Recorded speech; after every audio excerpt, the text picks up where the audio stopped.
Hello guys. Today we're talking about Nintendo soundtracks. So Nintendo has always been known for the pretty great soundtracks.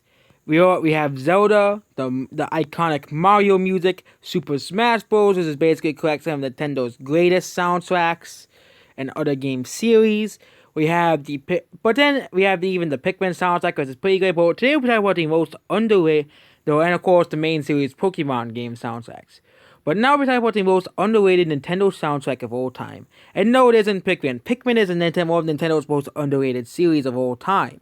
But seeing the Pikmin 3 Deluxe, people have finally gained to experience Pikmin 3 for the first time that isn't constrained to a console that was a flop, otherwise known as the Wii U. I'm talking about Pokemon Mystery Dungeon. If you have played the Pokemon Mystery Dungeon, you can probably agree with me that Mystery Dungeon has a very great soundtrack, except for the newer games, which have an okay soundtrack. I'm talking about the first and second games. Most of the game, Mystery Dungeon Blue, Red Rescue Team, Explorers of Time, Darkness, and Sky. All of the songs in these games are very memorable and very great. Well, how are they underrated? How is Mystery Dungeon music underrated? Well, guess what? Smash Bros. Has all of the songs from main series Pokemon games. We all know this.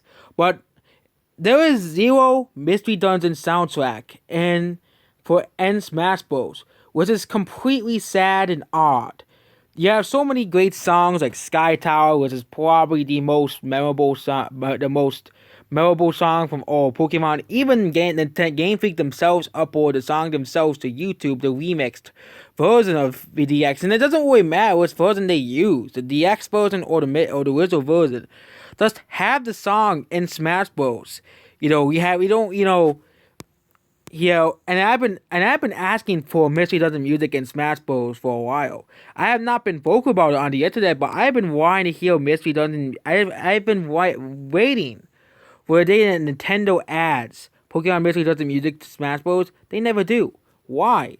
If Sakurai really cared about gaming that much, well, it is one of the gaming's most underrated and most used soundtracks in history. And also, Mystery Dungeon has a lot of other great songs as well. There's the Great Canyon, Tiny Woods song, which is Tiny Woods is a pretty great and catchy soundtrack. Then we get to its sequel. We have a lot of good songs. We have Dark Crater. We have the Fight to the Finish. We have Defy the Legends. We have the Fire and Plains thing. We have Mount Thunder Peak, or its higher, the second Mount Thunder song.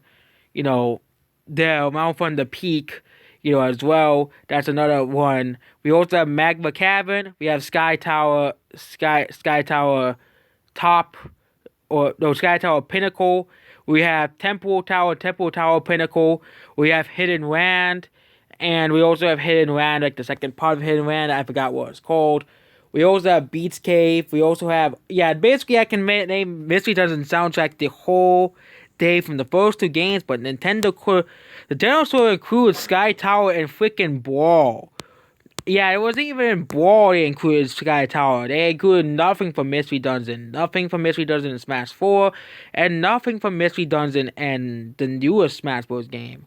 Ultimate. It's supposed to be the Ultimate Smash Bros. Game, but we have nothing to do with Pokemon Mystery Dungeon. So if Nintendo is adding a Pokemon character in Fire's patch, hopefully they add a few Mystery Dungeon songs as wrong with the Pokemon Sword and Shield songs, because we need Mystery Dungeon songs in Pokemon and Smash Bros. Okay, the soundtracks are already underrated enough and underappreciated enough.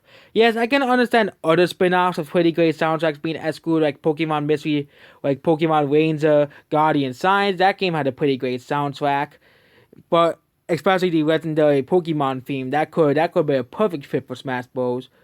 Or Pokemon Swords, they had a pretty good soundtrack as well.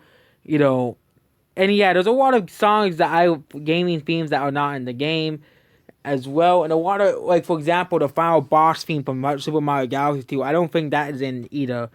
Or the one song. Yeah, it took them until, like, Ultimate to include Gameplay Galleon as a song in Smash Bros.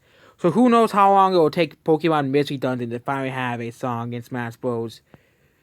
And now we're talking about the fact that these games are just underrated as a whole. We look at the greatest games of all time. Because of how critically hated the Mystery Dungeon games are by the critics, you never see them included with the greatest games of all time.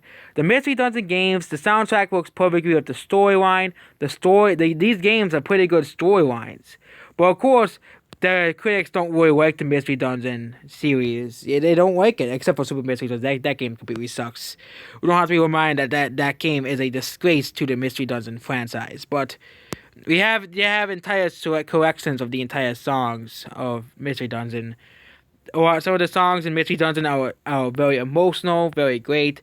Even Gates to Infinity, one of the Black Sheep of the Mystery Dungeon has a good soundtrack. I didn't really play through Super Mystery Dungeon. I just stopped playing it because I hated that game.